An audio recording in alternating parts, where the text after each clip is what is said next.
Hi భలేగుందే. చూస్తుంటే నోరు ఊరిపోతుంది కదూ. అదేనండి పనస గింజల కూర. పనస తొనలు అందరూ తినేస్తారు కానీ గింజలు మాత్రం పారేస్తూ ఉంటారు. ఎన్నో ఆరోగ్య ప్రయోజనాలు, ఎన్నో పోషక విలువలు కలిగిన ఈ గింజల కర్రీ ఎలా చేయాలో చూద్దాం. ఇది ఎలా వండినా మనకు ఆరోగ్యము. బిర్యానీ, పలావ్ ఎలా చేసుకున్నా ఎవరి ఇష్టాన్ని బట్టి అలా చేసుకోవచ్చు. కర్రీ ఎలా ప్రిపేర్ చేయాలో చూద్దాం. మసాలా కోసం ముందుగా ఒక మిక్సీ జార్ తీసుకొని దీనిలో కొద్దిగా మీడియం సైజు ఉల్లిపాయలు తీసుకొని ఇలా సన్నగా పొడవుగా ముక్కలు కట్ చేసుకోవాలి. తర్వాత అదే మిక్సీ జార్లో మీడియం సైజు పండిన టమాటాలు ముక్కలుగా కట్ చేసుకొని వేసుకోవాలి. తర్వాత దీనిలో ఒక 5 జీడిపప్పులు, ఒక స్పూన్ దాకా పుచ్చపప్పులు, దీని ప్లేస్లో కొబ్బరి కూడా వేసుకోవచ్చు పుచ్చపప్పులు లేకపోతే. తర్వాత హాఫ్ స్పూను గసగసాలు వేసుకొని నీళ్లు ఏమీ పొయ్యకోకుండా మూత పెట్టుకొని మెత్తగా పేస్ట్లా చేసుకోవాలి. తర్వాత ఇది ప్రిపేర్ అయిపోయింది. దీన్ని పక్కన పెట్టుకుందాం. కర్రీ ఎలా ప్రిపేర్ చేయాలో చూద్దాం.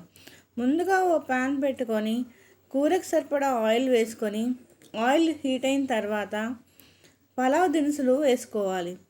ఒక మంచి సువాసన కోసం ఇవి ఇష్టమైన వాళ్ళు వేసుకోవచ్చు, లేకుంటే లేదు. తర్వాత ఇవన్నీ వేగాక దీనిలో ముందుగా ప్రిపేర్ చేసుకున్న టమాటా మిశ్రమం మొత్తం వేసుకొని పచ్చివాసన పోయే వరకు బాగా ఫ్రై చేసుకోవాలి. ఇలా ఫ్రై అయిన దాంట్లో ముందుగా కడిగి పెట్టుకున్న ముక్కలు కట్ చేసుకున్న పనస తొనలు వేసుకొని ఇవి కూడా పూర్తిగా మగ్గిపోయే వరకు పెట్టుకోవాలి. ఇలా మగ్గిన దాంట్లో ఒక హాఫ్ స్పూను అల్లం వెల్లుల్లి పేస్ట్ వేసుకొని పచ్చివాసన పోయే వరకు ఫ్రై చేయాలి.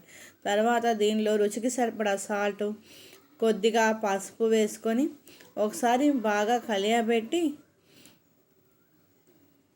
ఇవన్నీ కలిసేలాగా కలుపుకొని దీని మీద మూత పెట్టుకొని మగ్గించుకోవాలి.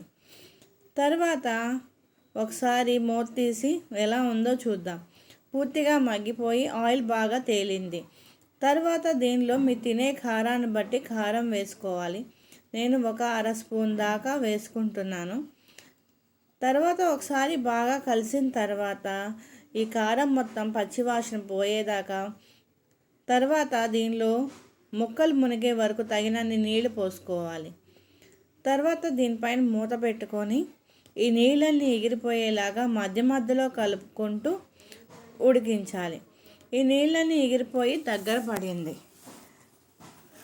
తర్వాత ఇలా నూనె తేలిన తర్వాత ఒకసారి ముక్కలు ఉడికిందో లేదో చెక్ చేసుకొని తర్వాత అప్పుడు మనం ముందుగా ప్రిపేర్ చేసి పెట్టుకున్న హోమ్ మసాలా, గరం మసాలా వేసుకోవాలి. ఈ మసాలా మొత్తం ముక్కలకి బాగా పట్టేలాగా కలుపుకొని బాగా ఈ కర్రీకి పట్టేలాగా కలుపుకొని దీనిపైన కొద్దిగా కొత్తిమీర వేసుకోవాలి.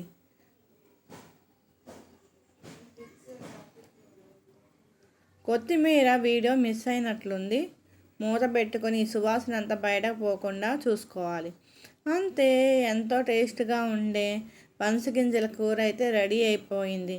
ఇది అన్నంలోకి, రైస్లోకి, చపాతీలోకి, పుల్కాల్లోకి దేనిలో నంచుకున్నా బాగానే ఉంటుంది. Thank you for watching.